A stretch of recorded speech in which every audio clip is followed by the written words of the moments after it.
రాష్ట్రంలో అన్ని సంక్షేమ పథకాలను సంతృప్త స్థాయిలో అందించాలని అధికారులను ముఖ్యమంత్రి చంద్రబాబు ఆదేశించారు. అర్హులైన ప్రతి ఒక్కరిని గుర్తించాలన్నారు. గురువారం రాష్ట్ర సచివాలయంలో ఫ్యామిలీ బెనిఫిట్ మానిటరింగ్ వ్యవస్థపై సమీక్ష నిర్వహించారు.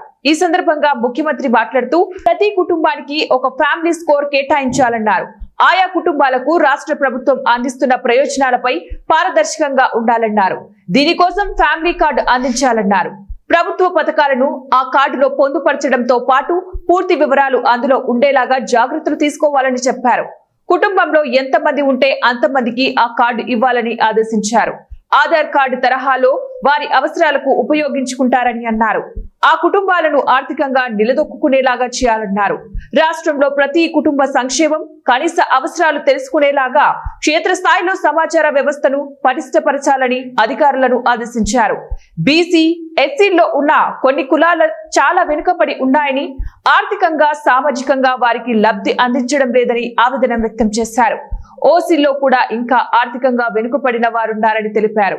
అలాంటి వారందరినీ గుర్తించి వెనుకబాటుతనాన్ని రూపుమాపాలంటే ఖచ్చితమైన సమాచారం అవసరమన్నారు.